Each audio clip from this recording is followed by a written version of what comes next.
Yesu ashimwe cyane, Yesu ahimbazwe, dushima Imana yakomeje kubana natwe. Imana idutije akanya kandi twaganda ku ijambo ry'Imana. Imana ishimwe kuko yahabaye. Reka dusenge dukomeze ijambo ry'Imana. Uwiteka Mana yacu, Imana ifite imbaraga, Imana ifite ubutware. Tugushimiye kuri mwiza, tugushimiye ko wabanye natwe, waraturinze, waraturengeye, nushimwe uhimbazwe. Mana tugeze mu kanya ko kumva ijambo ryawe, nyemera cyane rwose Kristo muzemana udushigikire, iri jambo rwose Mana uzuribemo mu izina rya Yesu, ari urize kumvira ijambo, ari nuzaryumva mu izina rya Yesu Kristo, Mana rizamufashe rizamuhindure mu izina rya Yesu. Urakoze kujye kubana tumuri byose, mbese geneze Kristo umwami wacu. Amen. Amena. Imana ishimwe cyane. Reka dusome ijambo ry'Imana dusanga mu gitabo cy'ingoma za kabiri, ingoma za kabiri ku ibice 8, ingoma za kabiri ibice 7 umurongo wa 14, ingoma za kabiri ibice 7 umurongo wa 14, niryo jambo tugiye gusoma. Haravuga ngo maze abantu banjye bitiriwe izina ryanjye nibicisha bugufi bagasenga bagashaka mu maso hanjye bagahindukira bakareka ingeso zabo mbi, nanjye nzumva ndi mu ijuru mbababarire igicumuro cyabo mbakirize igihugu. Aravuga ngo maze abantu banjye bitiriwe izina ryanjye nibicisha bugufi bagasenga bagashaka mu maso hanjye bagahindukira bakareka ingeso zabo mbi, nanjye nzumva ndi mu ijuru mbabarire igicumuro cyabo mbakirize igihugu. Amena. Aya ni amagambo Uwiteka yavuze Salomo akimara kubaka inzu y'Uwiteka. Yarasenze, yagiye muri ya nzu asenga Uwiteka, aramubwira ngo umuntu wese uzasenga akerekeza umutima we kuri iyi nzu uzamuhereza umugisha, kandi uzumve gusenga kwiwe, uzumve ibyo ashaka muri rusange. Gusa nk'uko yabivuze, Uwiteka nawe yongeye kuza aramusura, nibwo yageze kuri umurongo aramubwira ngo maze abantu bitiriwe izina ryanjye, abantu bitiriwe izina ryanjye nibafata umwanya nibafata umwanya bagasenga bagaca bugufi, bakicisha bugufi mu maso habo, muri rusange bagaca bugufi, nanjye aho nzaba ndi mu ijuru nzumva icyo bashaka, nanjye nzaza mbababarire kandi mbakirize n'igihugu.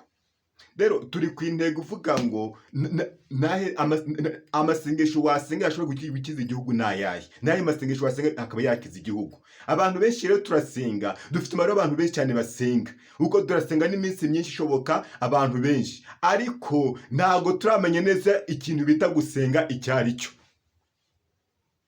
Abantu ni benshi cyane basenga, ariko icyo bita gusenga abantu benshi ntabwo bakizi. Gusenga igizwe n'amagambo agera muri 2. Ubundi gusenga ni ukwezwa no gusoma ijambo ry'Imana. Mu gihe utari wemera yuko usoma ijambo ry'Imana, mu gihe utari wezwa, amasengesho n'ubundi yose azaba ari impfabusa. Imana yarambwiye ngo abantu benshi cyane barakabije cyane kuvuga ngo bari gusenga, ugasanga itorero runaka ryateguye ngo amasengesho ngo y'iminsi 70 ingahe, ngo bateguye ngo amasengesho y'iminsi ingahe, ariko ugasanga ayo masengesho yose ararangiye, ariko kugira ngo umuntu azakizwe, ngo umuntu azezwe, ugasanga ari ikibazo gikomeye cyane. Imana irambiwe cyane kubona amasengesho ameze gutyo, amasengesho ari mu ibyaha. Ibyo bintu Imana ntabwo bikeneye. Imana irashaka yuko umuntu ugomba gusenga agomba kuba ari umuntu ukijijwe neza, wejwe neza, bijyanye n'uko Imana ishaka. Muri rusange gusenga byo turasenga, ariko ikibazo abakizwa n'ibandi, abezwa n'ibandi. Usanga tuvuga ibintu byinshi cyane ngo turabarokore, ubundi nicyo cyamwe ngo kubaza abantu byinshi cyane. Ubundi uvuga yuko uri umurokore, nicyo maze kurokoka muri rusange. Za ngeso zose wari ufite kuva kera kose n'isaha uracyazifite, kwa kundi wajyaga witwara kuva kera kose n'isaha niko kimeze. Wari umusambanyi, iyi saha uracyari umusambanyi. Wari umuhehesi, iyi saha uracyari umuhehesi. Muri make ikigaragara, imbuto zawe uko zigaragara, ntabwo uri umurokore. ubundi umuntu avuga ngo ndi ikintu runaka ari uko byibuze hari ibintu wabanje kureka, hari ibintu wabanje kwibuza kubera ubwami bw'Imana. Pawulo niwe wavuze aravuga ngo naho twebwe iwacu ni mu ijuru, niho dutegereza umukiza ko azaza. Muri makari ukuntu umuntu yibukya yaba muri iyi si ariko ari umuturage w'ijuru, ugasanga iby'isi byose abireba nk'ibibambwe, iby'isi byose akabireba ukabona nta kintu bimaze, akumva ibifite agaciro cyane n'ibijyanye n'ubwami bwo mu ijuru gusa, nta kindi kintu gifite agaciro mu buzima bwiwe. Rero Imana irashaka yuko amasengesho yacu agomba kuba atandukanye n'ibyaha. Amen. Irashaka yuko amasengesho yacu agomba kuba atandukanye n'ibyaha, niyo kintu cya mbere Imana iri gushaka. Nibyo kuza tuvuga ngo turasenga amasengesho y'iminsi ngahe, amasengesho y'iminsi 40 ngahe, numva ngo na 40 murayasenga ngo mukamara iminsi 40. Icyo kintu ntabwo ari ikibazo, ahubwo ikibazo kirimo amasengesho yasenga gute. Ayo masengesho yasenga gute nicyo kintu gikenewe, nta kindi. Kuba wasenga ni byiza cyane, kuko gusenga ni ugusabana n'Imana, ni ukuganira n'Imana, nk'uko umuntu aganira n'umubyeyi, nk'uko umuntu aganira n'undi, nta n'ikibazo. Ariko ikibazo uburyo tubikoramo. Wajya imbere y'umubyeyi wawe ugiye kumusaba ikintu runaka, kandi ubizi neza yuko ari amakosa runaka wigeze ukora mu minsi yashize, kandi umubyeyi wawe arabizi, nta kintu wigeze umubwira. Ubwo se uri kumva aho ngaho umubyeyi wawe ikintu uzamusaba azacyumva. Niyo mpamvu ijambo ritubwa hariya muri Danieli agatubwira ngo abaca mu isezerano ngo izabayobesha kubasheshenga. Ugasanga abantu benshi cyane bafite amasezerano ataravuye ku Mana. Kubera iki? Bagiye baca mu isezerano, bavuye mu kuri kw'ijambo ry'Imana. Ugasanga ikintu bakeneye gusa barimo barashakisha ubuhanuzi, gusa nta kindi kintu bakeneye. Ariko iki gihe turimo, Imana yambwiye ngo irashaka yuko buri muntu wese agaragara mu kibuga akaza agasenga ku giti ciwe. Ibigare turimo byo kugenda tuvuga ngo tugiye gusenga mu magurupe runaka, ngo tugiye gusenga kwa kanaka, ibyo bigare tubanze tubyihorere. Igifite agaciro cyane, banza wibaza ukuntu banye n'Imana mu buryo bwo gusenga. Imana irashaka yuko buri wese agerayo masengesho bwite, apana kuvuga ngo ugiye ngo zasenga ngo ari uko byagenze gutya na gutya. Hoya, Imana irashaka yuko amasengesho yacu agomba kuba ari amasengesho ari inike, apana ibintu bya koperative. Nicyo kintu Imana iri gushaka. Irashaka yuko ugira amasengesho yawe bwite ku giti cyawe. Irashaka yuko ugenda ukicara, ugenda ukayihamagara, ukayibwira. Aho wose ubwira ngo biri bagusengera, bazagufasha iki n'ubundi. Igifite agaciro cya mbere cyo, iyi Imana ikwemera, yumva n'ibintu uri kwisaba. Uwo muntu uzabwira ngo gusengere ntabwo ari uzirukansa igihe cy'Imana. Reka uwo nguwo nawe azagufasha gusenga, kandi nawe ubwiwe afite ibye n'ubundi byinshi byamunaniye ari gusengera. None nawe urimo uramubwira ngo nagenda agufashe gusenga, agufashe gusenga iki? Imana irashaka yuko muza mukongera mukayegera, mukongera mugasenga neza nk'uko bikwiriye, ariko mukibanza mukivanamo wa musemburo wa wundi, ukabanza ukawuvanamo. Imana irashaka yuko wa musemburo wa kera, wa wundi w'ibyaha, wa musemburo wa wundi ugomba kubanza ukakuvamo, maze ukabanza ukemera Kristo nk'umwami n'umukiza wawe, akaba yakuyobora muri byose, mu nzira zawe zose ugendamo, uko ugenda, uko ugaragara, ibyo wibwira byose, maze ukaba wamugisha inama mu buryo bwose bushoboka. Erega isi yose ifite ibibazo, irimo iratega ibibazo cyane, n'abantu bagenda bitira ngo barasenga kandi badasenga. Isi ikibazo ifite n'abantu bagenda bebeshe ngo barasenga kandi badasenga, icyo kibazo umuntu isi ifite cyane kurusha ibindi byose. Kandi nawe uri muri aba ngaba bari bateze isi ibibazo. Mukaze muvuga ngo Imana yavuze kandi itigeze ivuga. Icyo Imana ishaka nta kindi, nuko abantu basenga amasengesho atavanzwe n'ibyaha. nicyo kintu Imana ikina, nta kindi kintu Imana ikeneye cyane. Ikiri kugushakaho nuko ugasenga, ukaba waboneka imbere yayo uvuga ngo njyewe kanaka naje imbere y'Imana uko ngaragara, ndumva umutima wanjye nta kintu kimwe kincira urubanza. Amena. Imana irashaka yuko mugira amasengesho atandukanye n'ibyaha. Mubaze mwitandukanye n'ibyaha byose, mubaze mwikure imisemburo yose itandukanye, yose mwagiye mugira, maze mugende musenge Imana. Imana ntabwo iba mu butayu. Imana iteka ryose turabana, aho tuba turi hose tuba turi kumwe n'Imana. Ahubwo ikibazo dufite cyane nuko umuntu azi neza yuko nuko umuntu atamenya gutandukanya neza yuko afite Imana muri we bitewe n'ibi bintu bimurimo. Ariko gifite agaciro, bazi umenye neza yuko uri kumwe n'Imana, aho uri hose uri kumwe n'Imana, aho ugenda hose uri kumwe n'Imana. Ahubwo wibaze iyi saha, none njyewe ngendera mu bushake bwayo, none njyewe nyoborwa n'Imana cyangwa n'ubundi nyoborwa na kamere zanjye uko zishake nizo zinyobora. Igihe niki ngo wafata umwanzuro wongere uhinduke. Imyaka umaze mu itorero ntabwo ari izatuma Imana ikurebesha amaso y'imbabazi. Igihe umaze uzenguruka ubutayu butandukanye, ujya gusenga mu matayu, mu mashyamba atandukanye, ahantu hatandukanye, ntabwo aribyo bizatuma Imana ikugirira impuhwe. Ahubwo Imana izakugira impuhwe kubera ukuntu ukijijwe. Amena.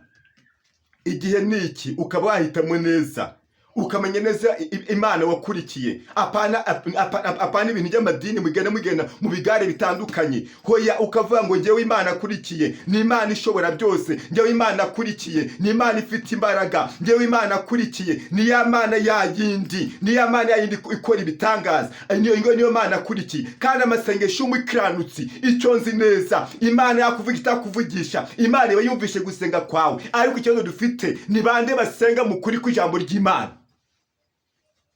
Abo ngabo ni bande? Ni bande basenga mu kuri kw'ijambo ry'Imana? Abo ngabo ni bande? Abenshi bari gusenga bavanzwe n'ibyaha. Abenshi bari gusenga ibyaha bibuzanye bitandukanye, bagiye bahura n'ibyaha bitandukanye. Ugasanga umuntu ajya gusenga ntabwo akeneye kwihana icyaha, ahubwo rimwe arashakisha ubuhanuzi uri gushaka n'ubwiki. Banze wemerere Kristo abanza kuyobore, banze wihane nicyo kirigomba kuba cyaguhuza n'Imana kurusha ibindi byose. Amena.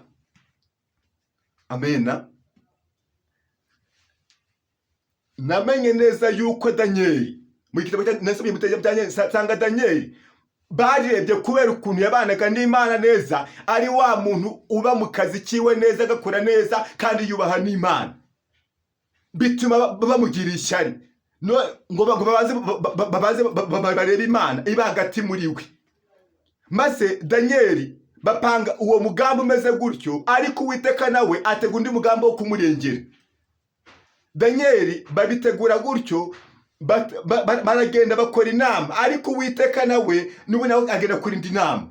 Bamufata n'ubundi bamushyira mu rwobo rw'intare, ariko ageze mu rwobo rw'intare asanga Kristo mwene Dawudi yamaze kuhagera, asanga yamaze guhicara, yamaze gufunga ya minwa y'intare neza, kubera ikintu bita amasengesho. Amasengesho turiho cyane ni amasengesho agomba kuba yagira icyo ahindura. Amasengesho yakiza igihugu, amasengesho yakiza isi yose, amasengesho yakiza itorero, amasengesho yayindi wasenga byibuze akaba yagira iyo ahindura mu gihe uri gusengera. Ni amasengesho ameze gute?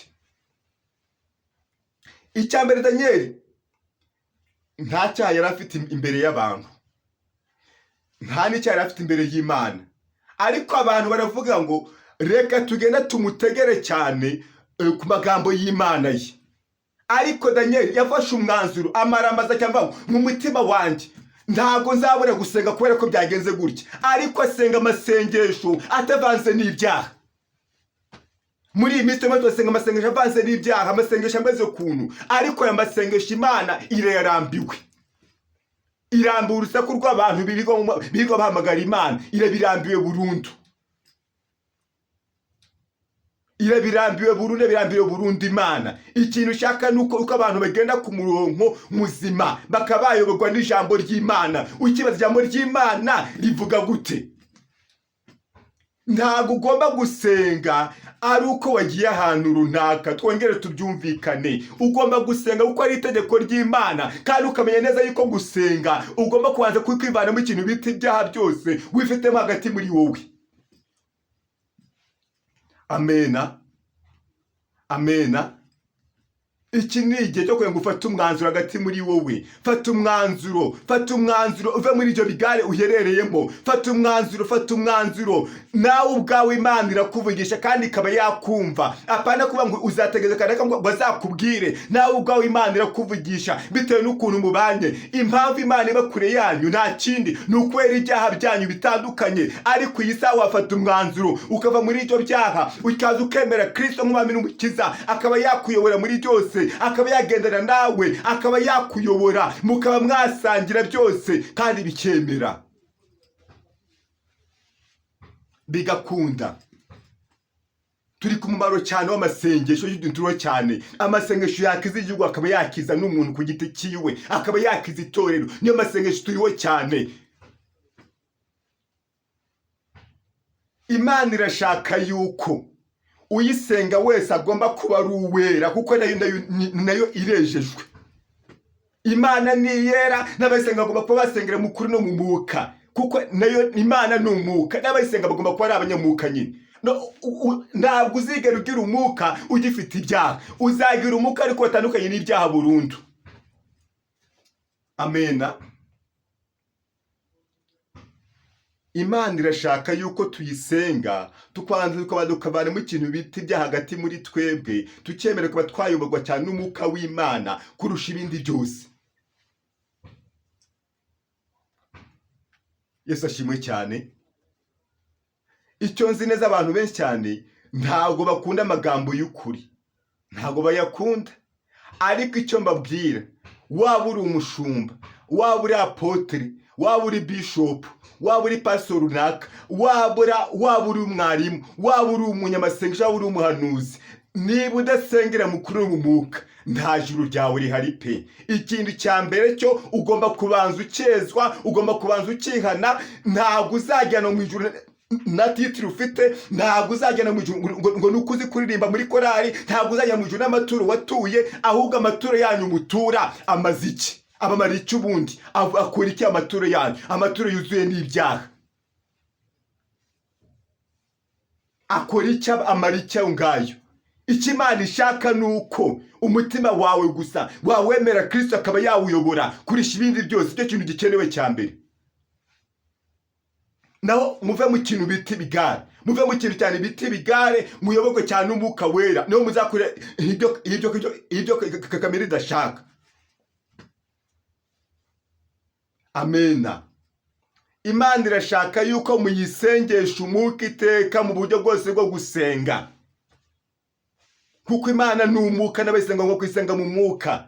Kandi uwo mwuka ntabwo uzigera ugira ukiri mu byaha, ntabwo bizigera bikunda. Niyo mpamvu Imana ishaka yuko iyi saha iyi mesaje kugeraho ngo urebe uko wahindura amasengesho yawe. Ubanze urebe ikintu cya mbere cyo, ugende wongere wicare ubwize Imana ukuri ibyo wakoze, ibyo anaho wabikoreye wowe urabizi. Genda wicare, uhere mu bworo bw'ikirenge cyawe ugere ku mutwe, wicare n'Imana yo mu ijuru.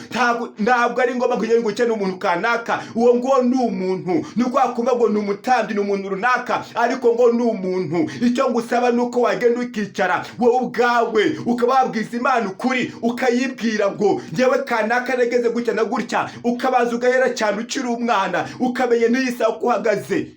Banza ugende wisuzume. Wakwisuzuma ntabwo wagirwaho n'urubanza. Wakwisuzuma ntabwo wagirwaho n'urubanza imbere y'Imana. Amasengesho agira umumaro ukomeye cyane, ahindura ibintu.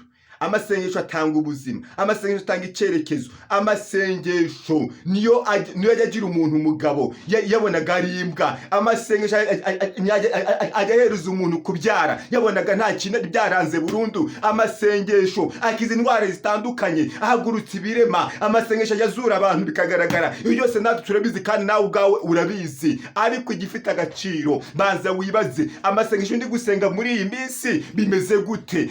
Amasengesho avanze n'ibyaha, amasengesho imeze gute? Banza witandukanye cyane cyane igisa nacyo cyose, ubanze wemere Kristo, abanza kuyobore, abanza agengwe nawe, abanza ajya nawe muri byose, uko ugaragara kose, uko ugenda kose, uvuge ngo njyewe ndi wa muntu uri mu rugendo rwo kujya mu ijuru, njyewe ndi wa muntu wemerwa n'Imana, njyewe ndi wa muntu ukora ibyo Imana ishaka, apana gukora ibyo abantu bashaka. Ugomba kuba wakora ibyo Imana ishaka cyane, ukora ibyo bifite agaciro.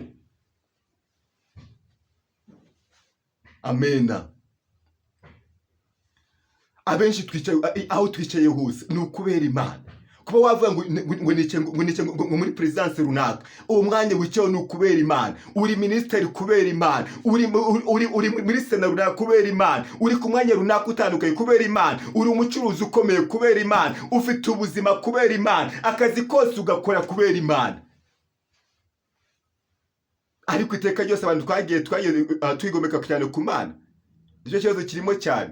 Ariko iyi saha ni wongere wisuzume, wongere wirebe cyane, wongere uvuge ngo njyewe kanaka bimeze gute, amasengesho yanjye kubera iki nsenga ntibigende gutya na gutya. Ubanze cyane, ubanze urebe. Icyambere cyo, hari igihe isezerano ritinda bitewe na wa muntu, kandi hari igihe isezerano ritinda bitewe n'abadayimoni, kandi igihe isezerano ritinda bitewe n'Imana yo mu ijuru. Niko bijya bigenda.